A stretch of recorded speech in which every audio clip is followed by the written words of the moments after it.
If we burn 90 of their churches to the ground, and the prime minister and his little weird buddies are endorsing that, burning churches, if you're on the side of burning churches, let me just say, I don't need any other facts of the case. You're on the wrong side. Just so you know, this is Tucker at his best.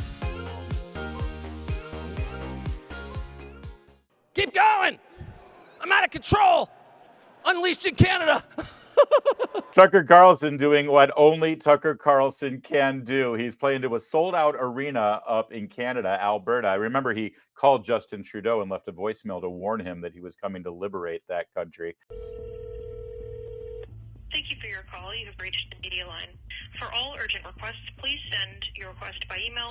Merci pour votre appel. Vous avez atteint la ligne médiatique. Merci beaucoup. Yes, hi. I couldn't understand the French part, but it's Tucker Carlson calling from the United States, and I'd be grateful if you pass a message on to the Prime Minister, Justin Trudeau. We are coming to liberate Canada. We are coming to liberate Canada, and we'll be there soon. Merci. Tucker was absolutely en fuego. He was fantastic. One part of his speech there, though, really resonated, and we want to share it with you. Check this out. The last thing I'll say, which also may be controversial because it sounds like a parochial concern or some sort of, weird religious thing or something, and it's not. But take a look at what they're doing to your Christians. And I say this for a couple of, I am a Christian, but that's not why I'm telling you this. I'm telling you this because there's kind of no more inoffensive and peaceful group in the world than the Christians. In fact, there isn't.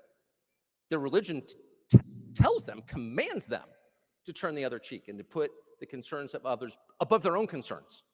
So if you have a problem with those precepts, explain it to me. Speak slowly so I can understand. I think every person in this room, regardless of your faith, can agree, yeah, I'm for that. I wish I was more like that. That's good. We need more of those people in society. Serve others for the sake of service. People who pray for their enemies. Who does that? Who would pray for an enemy? No one, except the Christians, and they do. They're commanded to. So if you're hassling that group, maybe you've got another agenda that we should be concerned about, even if we're not in that group. If we burn 90 of their churches to the ground, and the prime minister and his little weird buddies are endorsing that, burning churches, if you're on the side of burning churches, let me just say, I don't need any other facts of the case. You're on the wrong side. If you're throwing preachers in prison for preaching the Christian gospel, not for hurting anyone, not for making pipe bombs, not for trying to castrate other people's children, not for importing millions of people into your country who are not going to have work, just for the crime of preaching the Christian gospel, you go to jail at the same time when they're encouraging your kids to do drugs, and not just fentanyl, but weed. Don't raise your hand if you have a 15-year-old son, but come up to me after and tell me what you think of legalized weed. For real. And if you have a 15-year-old son, you know exactly what I'm talking about. They did that to you and to your son on purpose. And so in a country like that, in a world like that, if you think that preaching the gospel is so dangerous that the people who do it need to be in prison in shackles, you're serving someone other than the people of Canada, if you know what I mean.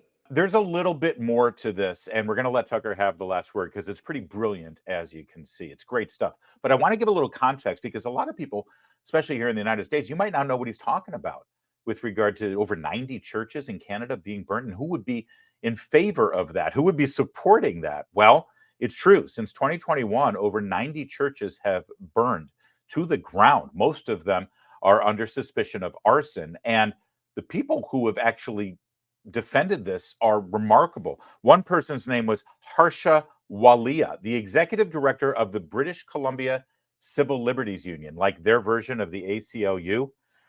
She actually tweeted on June 30th about these churches being burned and quote tweeted that story and said, "Burn it all down." That's what she quoted. This is the person who's in charge of the British Columbia Civil Liberties Association, quoted, "Burn it all down."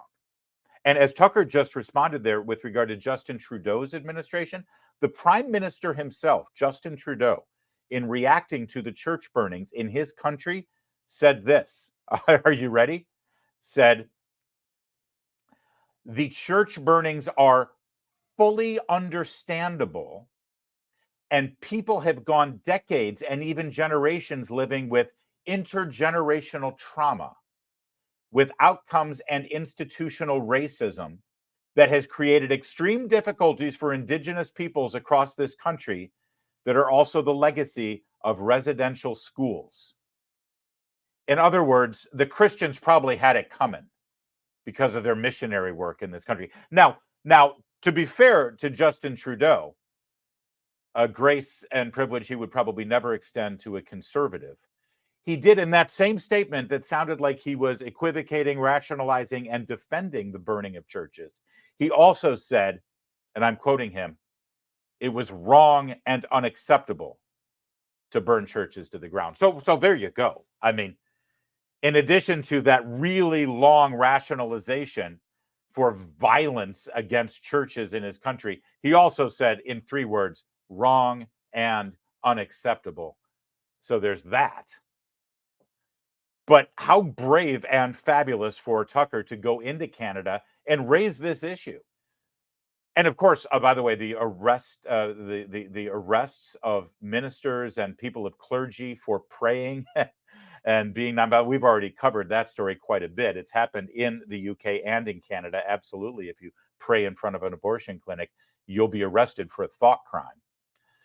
But then I'll let Tucker finish, as I said. Just so you know, this is Tucker at his best.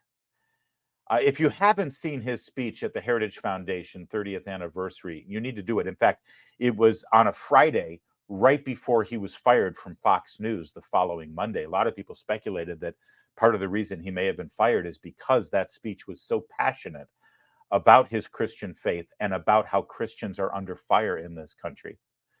Watch that speech if you haven't seen it already. It's out there. But here he is, Tucker at his best, echoing his concerns about the future of Western civilization, specifically Christianity in our country and in our continent.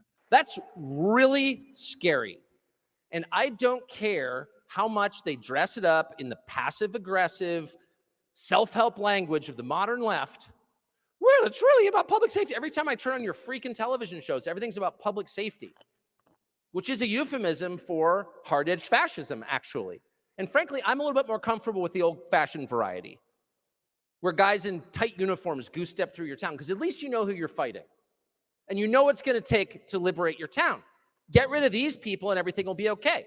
But when they show up and they're therapists with advanced degrees, and they look at you in the face and say, no, actually, little Dylan just needs more fentanyl. Little Dylan's actually a girl. And we're going to, yes, he's a girl. Sorry, she's a girl. She's a girl. And if you don't agree, well, maybe we may have to remove Dylan to more care-affirming custody. Oh, you're going to take my kids away because I don't want to castrate them. They'll never say that, of course, because clear language is their enemy, because clear language exposes who they really are. They're not people who are trying to help you. They are people who are trying to hurt you. Anyone who goes after your children, anyone who encourages you to have fewer children is trying to make you extinct. It's literally that simple. And it's only in the advanced West that we don't see that. Try that crap in Bulgaria. Try that in Serbia. How do you think that would fly in Serbia? We're just going to give little Voldak some fentanyl. And we think, he may be, you wouldn't even get to the next sentence before you got shot. Because you're trying to kill someone's kids. And your average Serb, whatever you think of them, doesn't have generations of therapy talk that acts as a logical intermediary in his brain and prevents him from seeing what's actually going on here. They're trying to kill my kids. I'm the father. I won't allow it. I'll lay my life down to prevent it. It's literally that simple. Little Voldak. Voldak. Is that a Serbian? It's got to be. He's never wrong about things like that. That may be my favorite part. No, actually, all of it is my favorite part. It's great. By the way, I love the fact that the name of his tour is the Sworn Enemy Tour.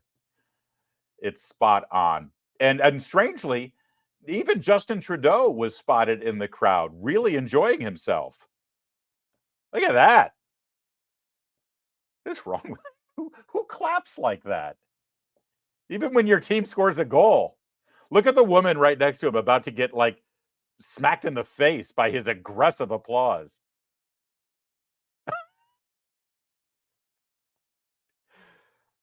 There it is.